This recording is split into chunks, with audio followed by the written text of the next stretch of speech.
Ses yeux qui font baisser les miens, un rire qui se perd sur sa bouche. Voilà le portrait sans retouche de l'homme auquel j'appartiens. Quand il me prend dans ses bras, qu'il me parle tout bas, je vois la vie en rose.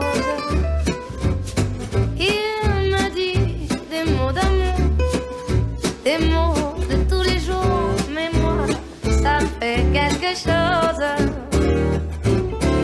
Il est entré dans mon cœur une grande part de bonheur dont je connais la cause. C'est lui pour moi, moi pour lui. En el mundo habrá un lugar para cada despertar, un jardín de pan y de poesía, porque puestos a soñar, fácil es imaginar esta humanidad en armonía.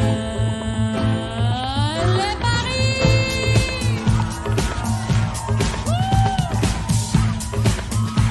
Bonheur dont je connais la cause. C'est lui pour moi, moi pour lui. Bienvenidos a una nueva edición de Charlas con Estilos y hoy nos vestimos de azul. Damos la bienvenida al famoso Martín Bull. Hola, ¿qué tal? Hola Martín, ¿Cómo te va? ¿cómo estás? Pero no también como Bienvenido. ustedes. ¿Qué tal? Qué gusto, ¿cómo están? Adelante, por favor. Estás en tu casa, ese es tu lugar, no te sientes intimidado. Sí, como le digo a Liliana, tenemos que hacerle sentir a nuestro invitado que estás en un pesebre. Vos vas a ser del niño Jesús y nosotros nos encargamos del resto de la familia. Para arrancar, ¿Qué más se puede pedir en la vida? Contanos, por favor, de tu vida antes de la política. Contribuiste mucho al sector privado. 1985, plena dictadura de Alfredo Stroessner, nace Fundación Paraguaya. ¿Cómo hiciste en aquel momento para arrancar con ese proyecto de emprendedurismo que hasta hoy se replica? Bueno, la verdad es que estoy feliz de estar acá. Yo soy paraguayo, nacido en Asunción.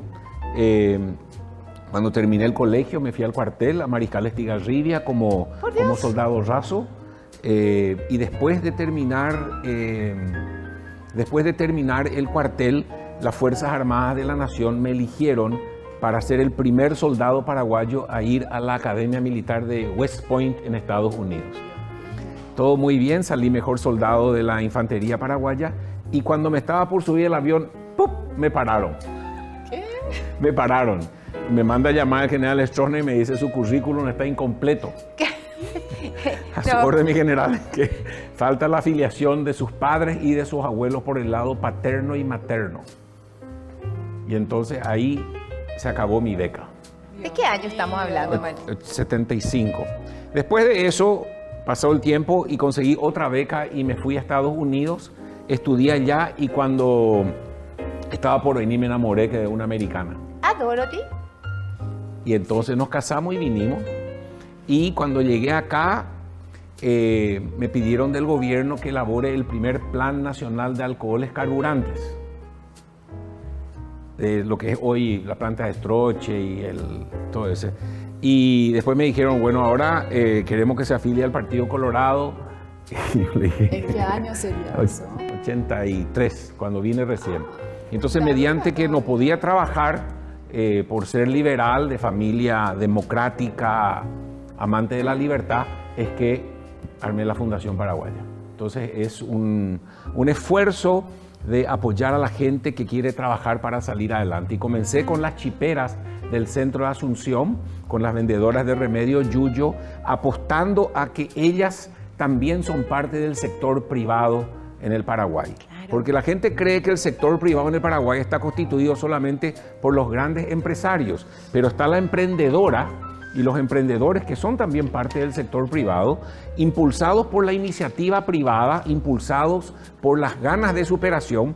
Y en el Paraguay hoy hay 350.000 funcionarios públicos, 1.200.000, 1.300.000 empleados del sector privado y 1.500.000 emprendedores y emprendedoras, mayormente jefas de hogar, que trabajan para salir adelante. Así que mi vida ha sido ayudar a que la gente pueda salir adelante.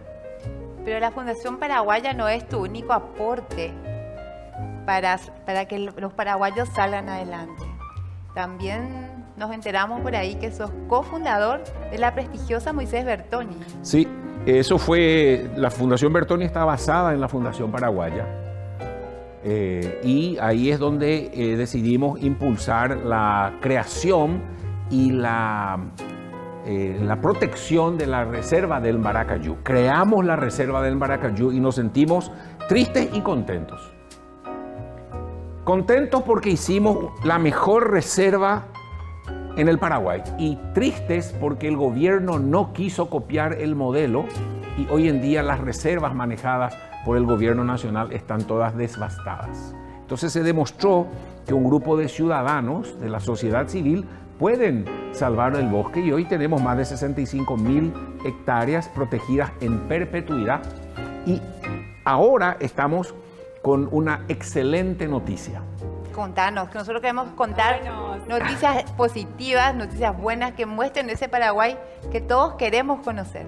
En la reserva del Maracayú, originalmente nuestra estrategia era defender el área boscosa, ¿verdad?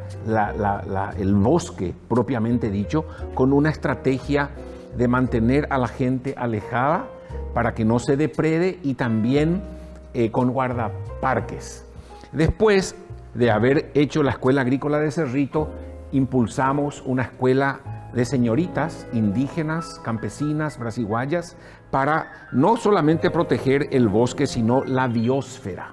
Y entonces esa escuela se nutre, sus estudiantes, de las poblaciones aledañas de Igatimí y de Curuguatí, y las educa en un bachillerato técnico ambiental, y hace 10 años está devolviendo a la comunidad chicas preparadísimas para que puedan triunfar en la vida y de paso ser custodios del bosque.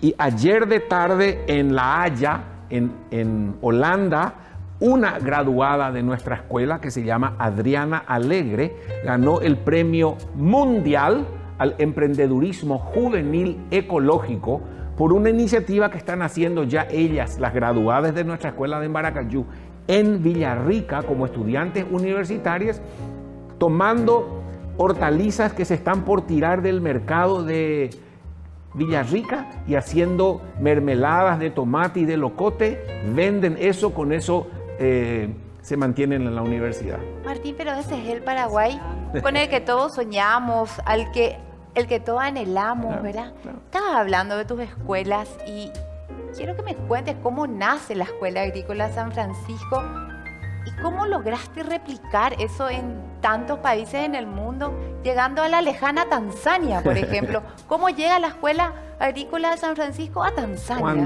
Cuando yo terminé mi periodo en la Municipalidad de Asunción, se me acercó la iglesia y me dijeron, nosotros queremos darte la escuela. Había una escuela agrícola que se llamaba la Escuela Agrícola San Francisco, que estaba en bancarrota porque el gobierno no le cumplía su promesa de pagar los salarios. Entonces dijimos, desarrollemos un modelo autosuficiente por el cual la escuela no necesite de rubros, sino por el contrario, a partir de la excelencia académica, aprender haciendo en el aula, después en la práctica, pero también con un espíritu emprendedor, los jóvenes agricultores, chicas y muchachos, puedan generar suficiente riqueza para pagar a partir de la producción de la escuela toda su formación. Y hoy tenemos una escuela con 150 estudiantes, hombres y mujeres, con 40 adultos, profesores, que se mantienen con un presupuesto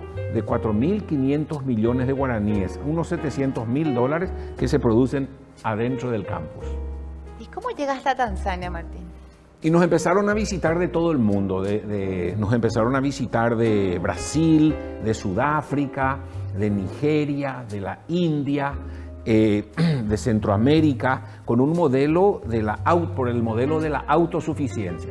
Y después en Tanzania tenemos una oficina, tenemos otra oficina en Quito, Ecuador, y en Dar es Salaam establecimos una oficina y trabajamos con unas 40 escuelas agrícolas allá. Hasta hoy tenemos oficina allá. Pero la Fundación Paraguaya crece y ahora ya estamos en 51 países. El último país que habilitamos fue en Marruecos. O sea, nunca paraste. Tenemos un equipo realmente fantástico ¿Esto de es gente. anterior a tu vida política? ¿Vida política? Bueno, vayamos a 1996.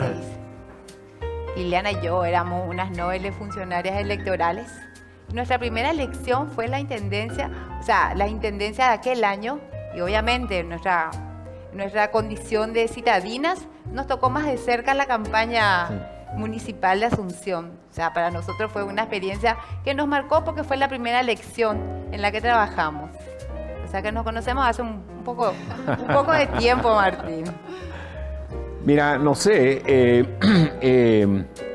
la elección municipal fue una época muy hermosa, donde nosotros pudimos demostrar de que a la gente no le interesa tanto los partidos políticos, sino le interesa la propuesta, le interesa la ilusión, la promesa. Y mi promesa en aquella época era promover la participación ciudadana. Creamos como 600 comisiones vecinales. No recuerdo 600 o 700 comisiones vecinales.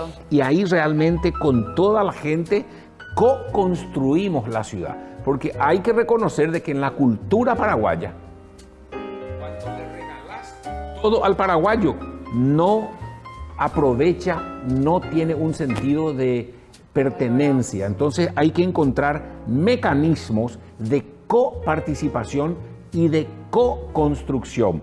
Prueba de ello es que cuando se quiere se puede realmente construir más de 1000 obras en los barrios con la participación ciudadana.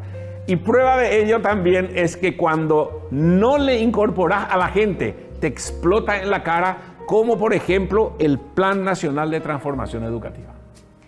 El tan famoso Plan de Transformación Claro, porque Educativa. no se supo incorporar a los docentes, a los padres, a los estudiantes No lo involucraron. en una co-construcción. Y entonces los padres tienen miedo.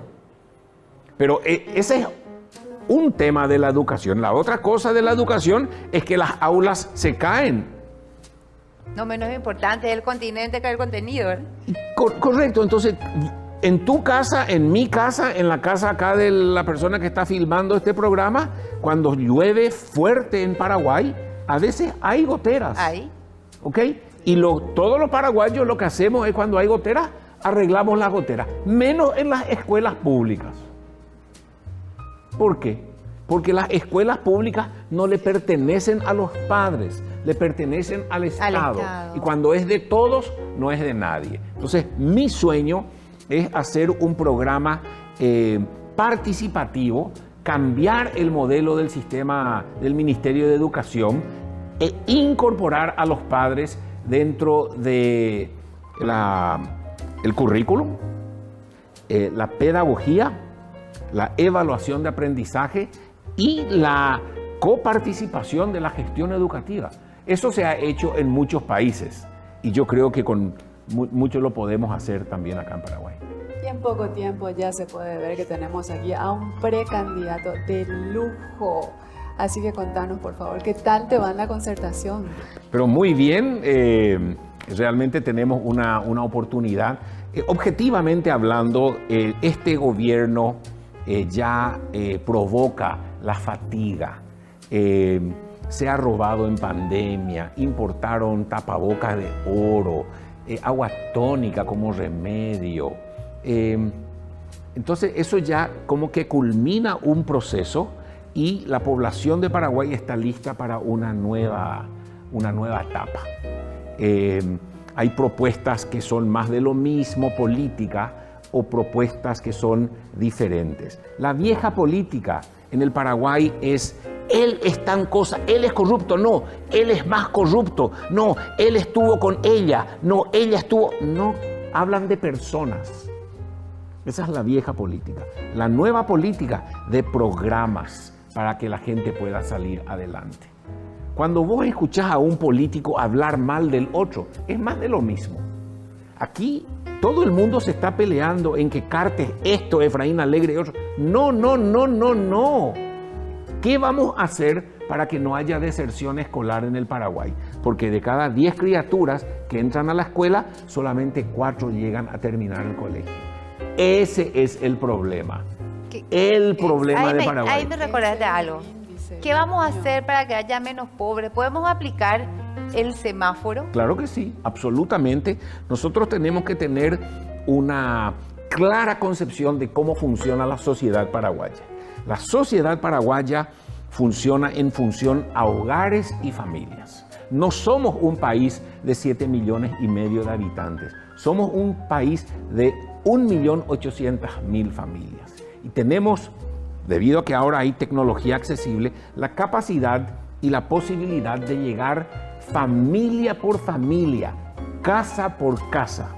En el caso de la educación, que ningún chico esté ni estudiando ni trabajando. Y en el caso de la pobreza, ayudar a cada familia que pase de ganar 1 millón de guaraníes a 3 millones de guaraníes. Ella querrá tener un taller de costura, él querrá tener un taller de mecánica, él querrá tener una habitación adicional. O sea, nosotros tenemos que aprovechar la tecnología ahora para personalizar las intervenciones del Estado. Antes era el Plan Nacional de Desarrollo, en mi época también el Plan Municipal de Desarrollo.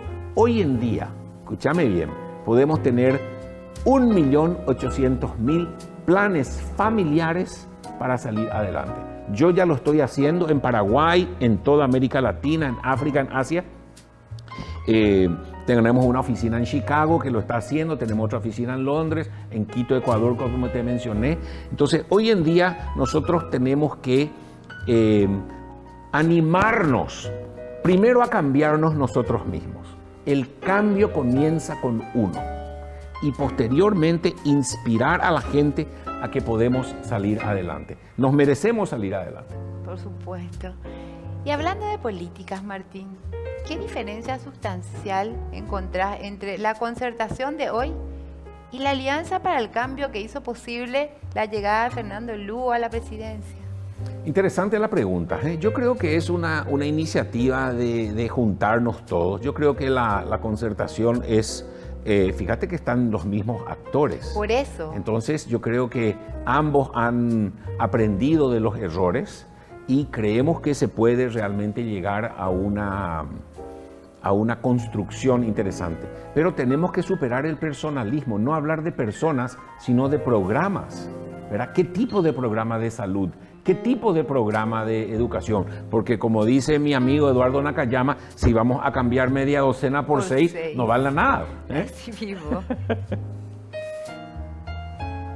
¿Crees que la concertación sufrió algún debilitamiento con la enfermedad del senador Fernando Lugo? Bueno, yo creo que el Frente Guazú realmente está debilitado en ese sentido, porque su líder natural ha salido de la carrera. Pero lo más importante, como te digo, no es hablar de personas, sino de programas. ¿Qué vamos a hacer de la agricultura familiar campesina? Porque la gente habla superficialmente. No. ¿Cómo vamos a hacer que una familia de Choré, San Pedro, pueda ganar 5 millones de guaraníes al mes, 60 millones de guaraníes al año? ¿Verdad? ¿Cómo se puede pasar de producir queso Paraguay que se vende a 30.000 guaraníes como al queso que nosotros hacemos en nuestra escuela agrícola de Cerrito, que se vende a 130.000 guaraníes al kilo y estamos por exportar a Bolivia? Va a ser la primera vez en la historia de América Latina en que una escuela agrícola exporta a otro país su producción. ¿Por qué la agricultura familiar campesina no va a poder estar basada en el conocimiento, en la capacitación y no este sistema que tiene el Ministerio de Agricultura que regala pollito, ¿verdad?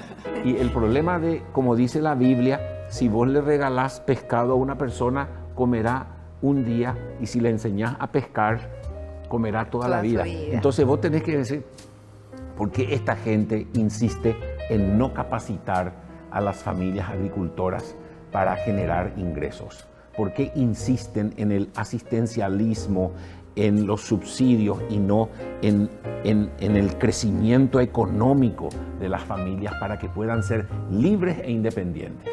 Sin duda, tu aporte es grandioso y va a ser grandioso a nuestro país, pero ustedes piensan, ¿cómo ves la unidad en la concertación tras las internas? Bueno, yo generalmente no tengo problemas de división, o sea que yo veo que nosotros vamos a poder unir a todos. Vamos a poder unir a todos, como te digo, en función a lo que queremos lograr. ¿Estamos de acuerdo en terminar con la deserción escolar? A ver, sí. ¿Estamos de acuerdo en terminar con la pobreza y trabajar con los 4.000 asentamientos que hay y las 1.300 colonias del Indersee? ¿Estamos de acuerdo en un programa de salud universal y no con esta fragmentación de IPS por su cabeza, Ministerio de Salud por su cabeza, clínica por... No, ¿entendés? O sea, nosotros tenemos un programa de gobierno bien claro, una opción preferencial por las familias y por las mujeres. No solamente por romanticismo, sino porque es un desperdicio de talento humano que no se utiliza en el Paraguay y también de gran injusticia, motivo por el cual le he seleccionado a una mujer extraordinaria que se llama Luz Borja, que va a ser nuestro enlace con las familias paraguayas. Hay muchas clases de familias paraguayas, ¿verdad? Hay varios modelos. Hay muchas, como en todo el mundo, ¿verdad? Papá, mamá, 2 hijos, abuela con nieto, porque la mamá está trabajando en España, en Buenos Aires. Hay mucha gente, de las 1.800.000 familias que hay en el Paraguay, una tercera parte, es decir, 600.000, está dirigida por una madre sola. O sea, tenemos que tener una comprensión de cómo funciona la sociedad y no la política. La política fundió Paraguay. La politiquería fundió el Ministerio de Educación, la politiquería fundió el Ministerio de Salud, y mi deseo es fortalecer a las mejores personas del Ministerio de Educación, por ejemplo, en que la gente pueda salir adelante por sus méritos y sus aptitudes y no por el pañuelo que se pone en el cuello. Porque, ¿sabes lo que pasa? Fundieron la educación paraguaya a que seamos el último en América Latina y somos número 1 en corrupción. ¿Por qué nos hacen eso? ¿Qué hicimos los paraguayos para merecernos esto? Para estar rankeado de esa manera. Está último en el ranking. Eso está mal. No les importa. Entonces han usado el Ministerio de Educación para un trampolín político. Entonces tenemos que blindar el Ministerio de Educación para que no entre la politiquería y que sea un lugar de promoción de méritos y aptitudes, y que se sea supervisor, que se sea docente, que se sea ministro en función a tu formación académica y tu formación como docente y no tu afiliación política. Eso ya se hizo en el Paraguay, en el Banco Central del Paraguay. Cuando se tuvo una crisis muy grande en el año 2000, se creó un banco donde la inflación, la tasa de cambio con el dólar, la política de los préstamos está medio que blindada de la política. Otros países también lo han logrado, pero nosotros, ¿sabés lo que tenemos que hacer? Agarrarle la manito a toda la gente, todas las criaturas que entran al primer grado y no soltarle nunca hasta que se reciban de colegio. Es un proceso que dura solamente 12 años. Sí, como la solamente 12 años. Claro. Y si la familia tiene dificultades en mantenerle a su hijo en la escuela, entonces hay que apoyarle a la familia. Pero la nena de 12 años, el muchachito de 13 años, no tiene que dejar la escuela, porque si no tiene formación no va a poder conseguir trabajos dignos que pagan buena plata. Eso me recuerda a algo que Liliana me habla con frecuencia, que ella siempre me habla de formalizar el oficio en este país. Ella me dice, no hay gente que se especialice en oficio. Es lo que más cuesta conseguir, me dice. Porque el currículum del Ministerio de Educación está desfasado. Entonces lo que yo digo es, necesitamos sacar la politiquería del Ministerio de Educación, porque si no, no da gusto darle más plata. Porque darle más plata a una institución de que los operadores políticos son los que van a utilizar esa plata, medio que es un barril sin fondo. Entonces, nosotros tenemos que hacer eso, pero yo creo que lo podemos hacer. Nosotros tenemos muchísima gente guapa formada en el Paraguay. Lo que tenemos que es parar la pelota, terminar con esta corrupción y hablar en función de programas paraguayos y terminar con este tema de la afiliación. ¿Qué te importa a vos si la maestra es colorada o liberal? ¿Qué importa con tal de que sea una buena docente? Nosotros tenemos que recuperar el espíritu de la Guerra del Chaco. En la Guerra del Chaco, todos los partidos enterraron sus hachas de guerra para trabajar por la... ¿verdad? Después de la guerra se armó un guarará otra vez. Y nuevamente los historiadores como Eduardo Nakayama te va a contar todos los detalles de toda la guerra de la paz. Con el profesor Naka. Pero durante la guerra, todo el mundo estaba alineado con un solo objetivo y no hubo un solo caso de corrupción. En Itaipú, hasta acá la corrupción. En la Guerra del Chaco, cero. Ese es el ejemplo que nosotros tenemos que rescatar. Y te digo lo de la Guerra del Chaco, no solamente porque fue con un gobierno liberal, porque el coronel Alejandrino Garay era hermano de un héroe colorado, Blas Garay, colorado, ¿verdad? De todas las tendencias había, y no había ningún problema. Entonces, yo tengo muchísimo... Porque estaban enfocados, el objetivo era uno. Enfocados. Entonces, yo creo que primero que se necesita alguien como Martín Burr, que es un guerrero feliz, ¿verdad? Nosotros aquí con amargado no vamos a llegar a ningún lado. O sea, que ¿sabes qué? Amargura fuera, alegría, misión, visión, salir adelante. Bueno, yo te aconsejo como jefa de campaña porque tiene tu misma visión a Liliana. Liliana dice que lo feo y lo malo hay que apartar. Sí, total. Liliana tiene la felicidad en la piel. Y escuchándote hablar, pareciera tan fácil la fórmula, tan simple. Y en tu caso, aparte hay experiencia, porque sería traspolar todo lo que hiciste en el sector privado, trasladarlo al sector público. Y se puede hacer con mucha facilidad. Y exitoso. Entonces, el Ministerio de Agricultura tiene un montón de escuelas agrícolas que están fundidas. Sale en el diario. Escuela Agrícola Mariscal Estigarribia se cae a pedazos. Escuela Agrícola Santa Rosa La Guaraí se cae a pedazos. La Escuela Agrícola de Ubicuí se cae a pedazos. ¿Pero y por qué? ¿Cómo una escuela agrícola se va a caer a pedazos si produce bienes agrícolas? Entonces, nosotros tenemos que recuperar un poco el amor propio. Eso es lo que tenemos que recuperar. Y yo creo que tenemos que enfocarnos en una sola cosa, que es generar empleos para las familias y suficiente ingreso. No empleos de porquería, ¿verdad? Por eso estoy tan entusiasmado con este tema de utilizar la energía eléctrica, ¿verdad? Para crear talento humano, para utilizar la energía eléctrica para crear programadores. La gente, todas las criaturas tienen que estar con su computadora en la escuela. ¿Y sabes qué se puede? ¿Sabes por qué se puede? Porque hay una máquina de votación para votar, pero no hay computadora para aprender. ¿Verdad que sí? ¿Entendés? Se puede, claro que se puede. Como yo siempre digo, SENAXA, Servicio Nacional de Salud Animal, le vacuna a 14 millones de vacas al año. Sí mismo. Y el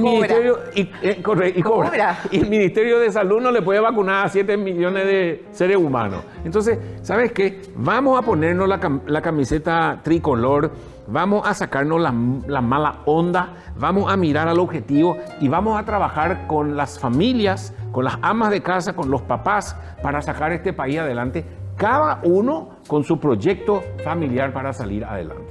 Encanta. Y con estas hermosas palabras nos despedimos del Guerrero Feliz. Eso es lo que yo quiero hacer. Muchas gracias, Gracias Martín, a ustedes, por acompañarnos. No se Éxitos. vayan, por favor, que seguimos con Eduardo Nakayama, precandidato a senador. Bonheur dont je connais la cause. C'est lui pour moi, moi pour lui. En el mundo habrá un lugar para cada despertar, un jardín de pan y de poesía. Porque puestos a soñar, fácil es imaginar esta humanidad en armonía. Le Paris.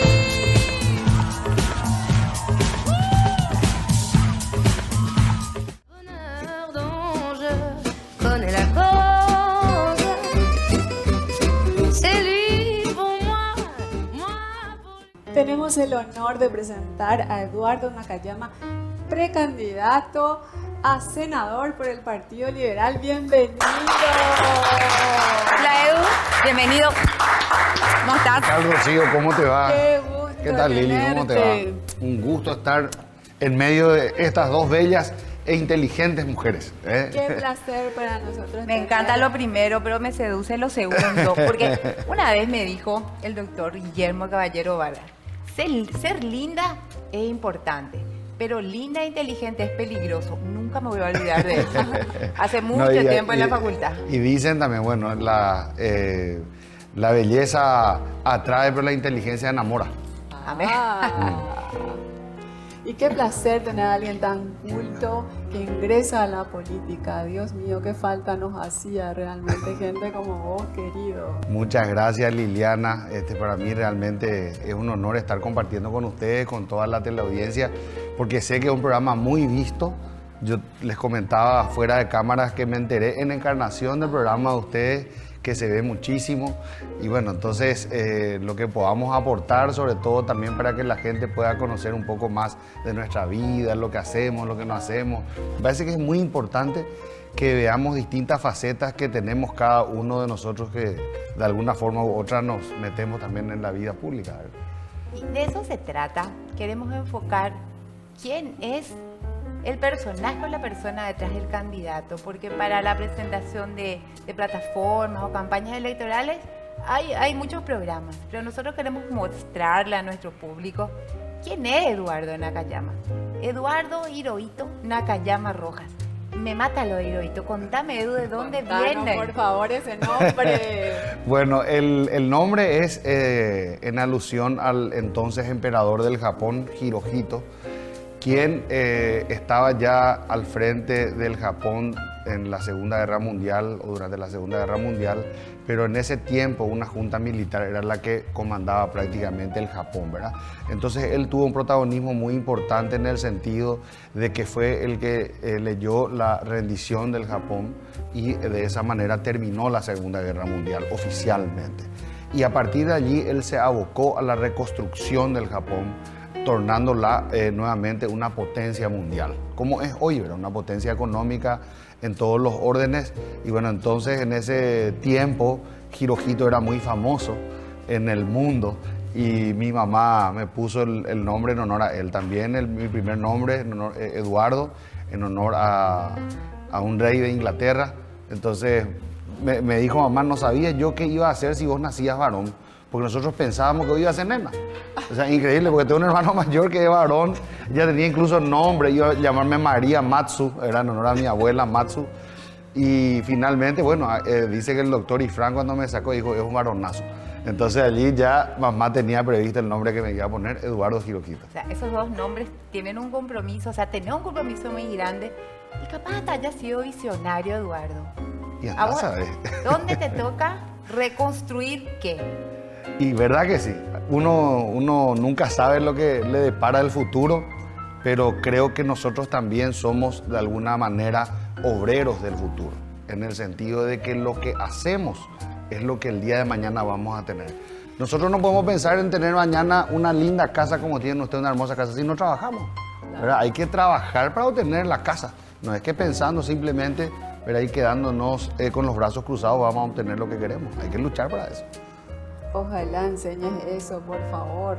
Y eso es lo importante. Es una cultura oriental muy interesante. Es más, creo que los primeros grados se les enseña justamente eso, todo lo que sea educación para el futuro, y después recién empiezan con las materias, ¿verdad? Y voy a parafrasear a un gran intelectual liberal que tuvimos a principios del siglo XX de Concepción, Gualberto Cardús Huerta, quien hablaba de que el proceso para el desarrollo es arado, pluma y espada, es decir, trabajo, educación y seguridad. Y en la cultura japonesa se tiene muy presente la cultura del trabajo. Por ejemplo, en las escuelas no hay gente limpiando las escuelas, no hay limpiadores, son los mismos alumnos los que llevan adelante esa tarea. Y yo recuerdo que a la mañana iba al colegio español, acá al jesuita, al Cristo Rey, y a la tarde iba al colegio japonés, al Nihon Gaku, ¿verdad? Que era otro Nihon Gaku, el original que sigue hasta hoy, allá sobre República Argentina. Y nosotros limpiábamos las aulas, limpiábamos el patio, limpiábamos los baños, ¿verdad? Entonces eso era lo primero que teníamos que hacer. Entonces cuando uno trabaja limpiando, cuida para no ensuciar. Y te preparan para la vida. Así mismo, por eso es importante el arado, la pluma y la espada en ese orden. Qué interesante, aprendan, por favor, estoy aprendiendo tanto en unos minutos nomás. Dios mío. Eduardo, escuchándote hablar es imposible no llevarte a la historia. Vos sos, aparte de tu título de máster en historia, tenés tanto conocimiento. Yo realmente te sigo hace mucho, tengo el placer de conocerte hace mucho tiempo. Y te comento que muchas de las cosas de la guerra de la Triple Alianza las aprendí contigo. Disculpa a mis profesores de malla curricular, por favor, pero en realidad aprendí contigo. Y me llama mucho la atención cómo llegaste a formar parte, cómo llegaste a ser miembro de los institutos, tanto en Brasil como en la Argentina, militar. O sea, ¿cómo llegaste hasta ahí? Primero tengo en cuenta tu edad, ¿verdad? Sos una persona joven. ¿Y cómo hiciste tanto? O sea, te apasiona la historia, es más que odio, pero tenés otra vez un lado militar ahí. Bueno, en realidad cuando uno estudia la guerra de la Triple Alianza o cuando estudia la guerra del Chaco, es inevitable que uno entienda algunas reglas o cánones militares, ¿verdad? Tanto lo que es la preparación de las campañas, de las batallas, el orden militar como viene. Y es realmente apasionante. A mí me gusta mucho eso para poder aprender, porque creo que si nosotros aprendemos nuestra historia podemos replicar cosas que hemos hecho bien y evitar repetir errores del pasado, ¿verdad? Entonces yo de muy chico, porque yo soy huérfano de padre, ¿verdad? Pero mi mamá me crió a mí junto con mi abuela. Las dos enviudaron en un periodo muy corto, de un mes. O sea que... ¿Te quedaste sin abuelo y sin papá? Sí, en realidad yo estaba en la panza de mi mamá. Cuando tu papá se fue. Sí, se fue primero mi abuelo, o sea, mi mamá le perdió a su papá y al mes le perdió a su marido. Sí, fue realmente dos misiles demoledores para ella y se sostuvieron mutuamente ella y mi abuela Máxima, ¿verdad? Que fue la que me introdujo más o menos en este tema de la geografía y demás. Porque rica en historia, sí, ella tenía una biblioteca allí en el centro de Asunción, en Estados Unidos, y Rodríguez de Francia. Y bueno, yo iba al Cristo Rey, luego iba a su casa y me ponía a leer algunos de los libros que ella tenía allí. Recuerdo bien el Sartú, que estaba allí, de Historia Universal. El famoso Sartú. El famoso Sartú. ¿Quién no pasó por las hojas de Sartú? Así mismo. Entonces, de ahí recuerdo que empecé con mi amor a la historia. Después en el colegio tuve muy buenos profesores. El profesor Francisco Acereto, le envío un fuerte abrazo, un saludo. y otros profesores que hemos tenido también en la facultad, que de repente te mueven también la fibra, los hilos. Y ya después en la vida profesional, digamos, buscaba siempre seguir cultivándome en esto, porque aquí no termina, nadie puede decir yo sé todo de historia, nadie, ¿verdad? Es más, los másteres, los doctorados son en historia paraguaya o en historia regional o en historia medieval. No hay uno que pueda saber absolutamente todo, ¿verdad? Y hablando de historia, también sos director de la Academia de Historia del Partido Liberal. Fui director. Fui director, sí. Fui director, estuvimos en la fundación de la Academia en el 2015. Estuve al frente unos años, 2 años más o menos estuve al frente del instituto.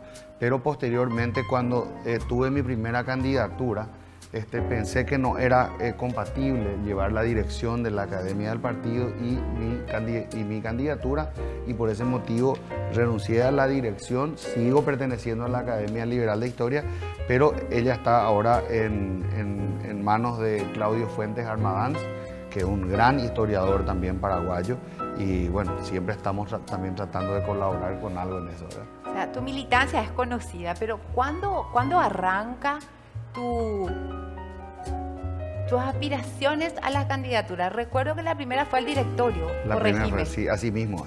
En realidad yo estoy afiliado, justamente ayer estábamos recordándonos con mi compadre Ricardo Lubián, que nos afiliamos juntos en el año 98. O sea que tengo 24 años de afiliación partidaria, sí, muchos años, ¿verdad? Y trabajamos cuando eso para la campaña de Yoyito Frank. ¿En el 2000?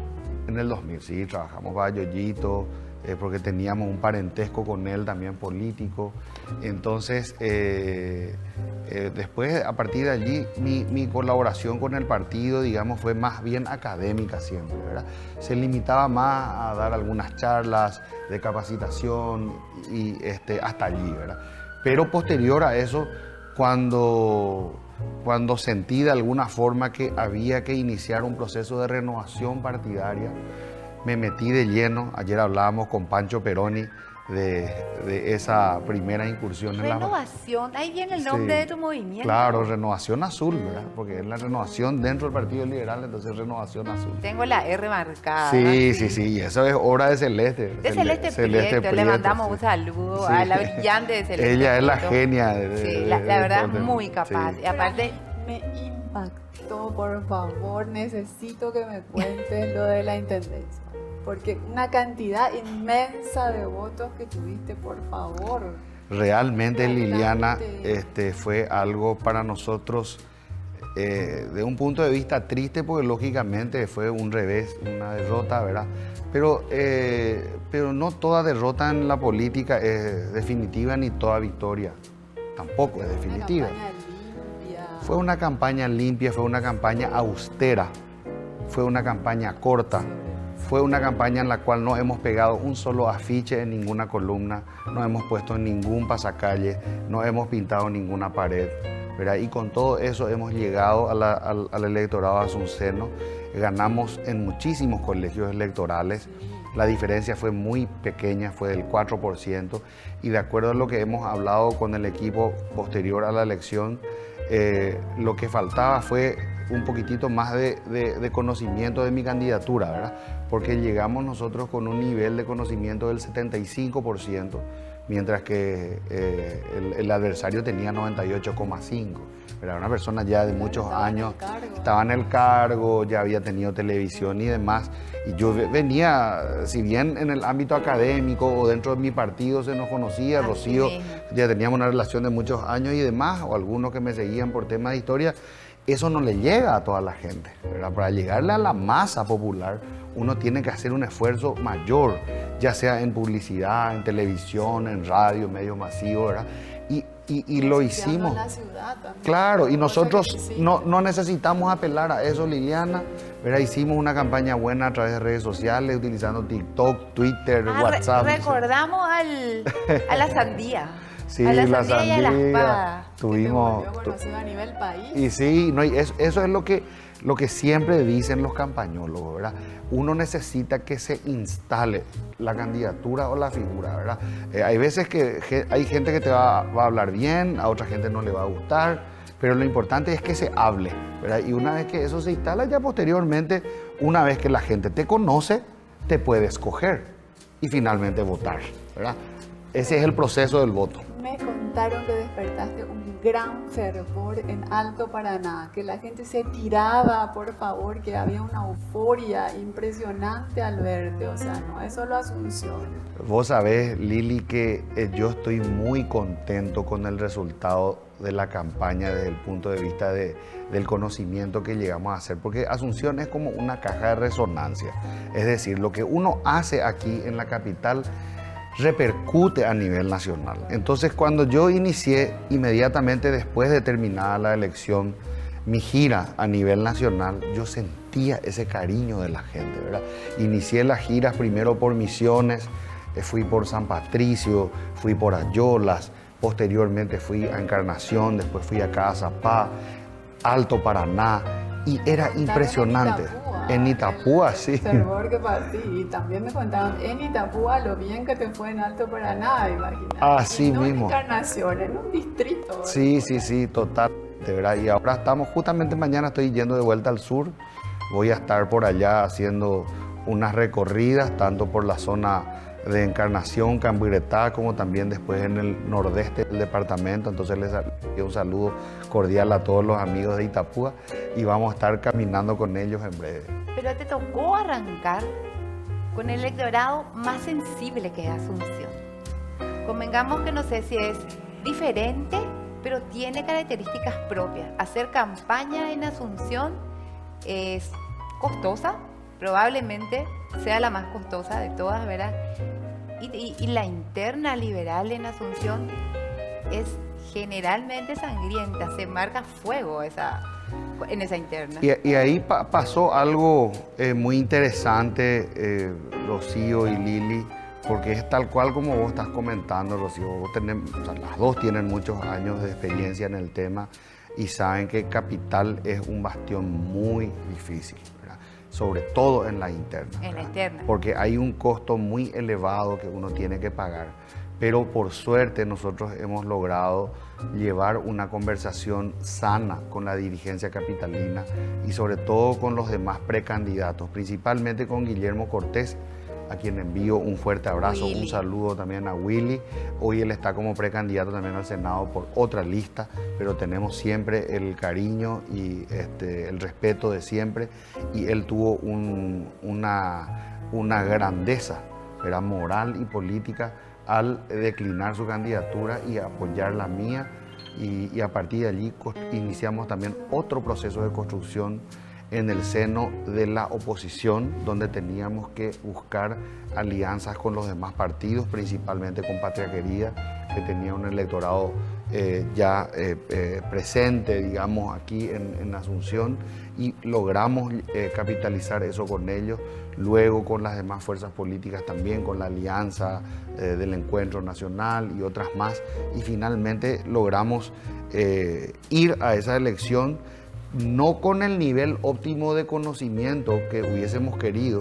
Nosotros pensamos que si hubiésemos tenido 2 semanas más, hubiésemos ganado las elecciones. Sí, así mismo. Estuvieron muy cerca. Porque la curva era ascendente, Lili, de conocimiento. Y la gente a partir de que te conocía decía me gusta, ¿verdad? Y ahí le voto, ¿verdad? Ese es el proceso emocional del voto. ¿Pero qué se aprende de esa campaña limpia, sin ensuciar las calles? Se aprende, y es lo que yo quería justamente de alguna manera demostrar también, Lili, de que uno puede hacer una campaña sin necesidad de ensuciar la ciudad. Creo que eso definitivamente no fue lo determinante para ganar o perder. Y sobre todo, hay cosas que uno puede a partir de ese aprendizaje replicar, qué cosas, por ejemplo, en dónde invertir el dinero. Nosotros generalmente estamos muy acostumbrados a invertir en la estructura, ¿verdad? Sí, justo Eso quería ¿verdad? saber. Y el nivel de inversión que nosotros hicimos fue prácticamente de un 70% en estructura y solo 30% en medios y demás. Y sin embargo, como nos rindió el voto, fue exactamente al revés, incluso menos. Solo un 20% de los votos estructurados vinieron a mi candidatura y un 80% de los votos que recibimos fue de sectores independientes. Es decir, es muy importante que nosotros lleguemos con un contenido a la ciudadanía. Hoy la gente ya no te compra cualquier cosa, no se venden los espejitos como antes, ¿verdad? Es decir, habrán quienes seguirán comprando sus bancas o quienes podrán seguramente tirando dinero o comprando solamente bolsas de pollo o haciendo la política tradicional de siempre asegurar sus votos o sus escaños, pero yo pienso que existe una nueva generación de gente que queremos algo diferente y que vamos a apostar por eso, ¿verdad? Sobre el punto, Eduardo, las elecciones generales, haciendo abstracción, yo doy por hecho que vas a dejar de ser precandidato en situación de espera y vas a ser candidato a senador por la Concertación. Las elecciones generales tienen un ambiente distinto. Sistema electoral nuevo, máquinas de votación nueva, voto preferencial. Entonces, lo nuevo siempre es más atrayente. Pero sobre todo creo yo que hay un ingrediente muy importante y que es una gran masa electoral de gente joven que ya no tiene arraigo por los partidos. Entonces, pero pienso, igual que muchos, que la oferta sigue siendo la misma. Hay elementos nuevos, pero la oferta no deja de ser la misma de siempre. Vos representás muchas cosas y entre ellas la renovación generacional tan necesaria dentro del partido, ¿verdad? Entonces, se me despliega aquella pantalla inmensa y veo tu cara. ¿Por qué voy a votarle a Eduardo Nagayama? Bueno, yo pienso que el hecho de cambiar 6 por media docena, de hecho, no vale la pena. Ya no. ¿Verdad? Pero sí creo de que gran parte de esta generación política actualmente en los cargos electivos ha fracasado. Y si ellos no tienen la entereza moral para asumir que han fracasado, nosotros tenemos la obligación de demostrarles eso a través de las urnas, ¿verdad? Yo soy un demócrata comprometido y estoy convencido de que la gente va a saber elegir y la gente va a saber decidir, ¿verdad? Y siente en el corazón la gente cuando alguien le habla de manera sincera y cuando le quiere vender espejitos como hablamos, ¿verdad? Esta campaña que recientemente finalizó para la intendencia y que ahora actualmente ya nos está llevando de vuelta a otra que es la general, parece reciente. Pero vos sabés, Rocío, que yo empecé este camino hace 7 años. Yo sé. ¿Verdad? Y en 7 años estoy empezando a cosechar el fruto del esfuerzo. Y son reveses y reveses que hemos tenido que capitalizar.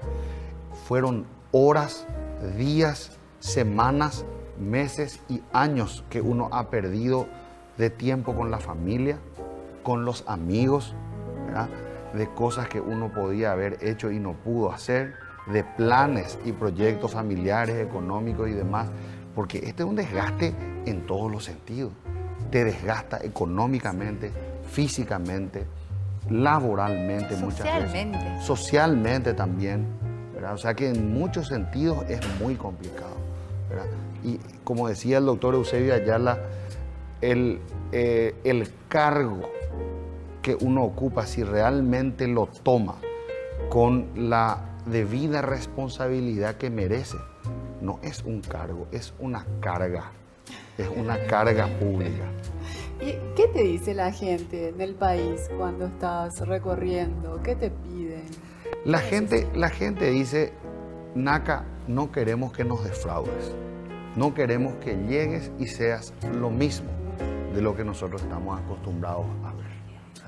Entonces, esa situación para mí es muy importante porque es un compromiso de no llegar con la misma oferta política electoral. Nosotros necesariamente tenemos que cambiar, ¿verdad?, de mentalidad, Y eso tiene que empezar también desde la clase política. Yo particularmente he realizado durante toda mi vida creo tener una vida bastante ordenada, ¿verdad? No soy ni santo, ni perfecto, ni mucho menos, Pero ¿verdad? casi.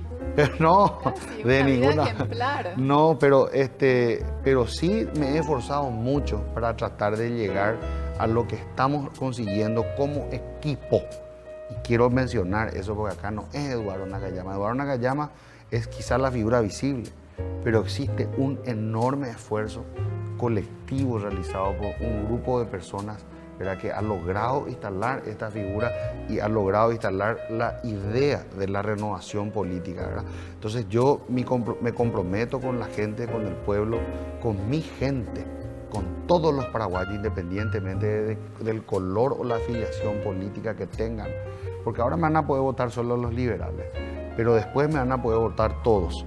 Y me voten o no me voten, yo voy a trabajar para que tengan mejoras en su vida. Ese es mi compromiso con ellos. Qué orgullo para nuestro país. Yo me atrevo a decir, siendo colorado, que te mereces ser senador. Sin lugar a dudas, yo creo que llegamos al Senado, Edu. Vamos a llegar, claro que sí. Eduardo Sí. Nakayama, senador, ¿cuál sería tu primer proyecto? Bueno, yo quiero ver justamente la cantidad de leyes que tenemos de balde, ¿verdad?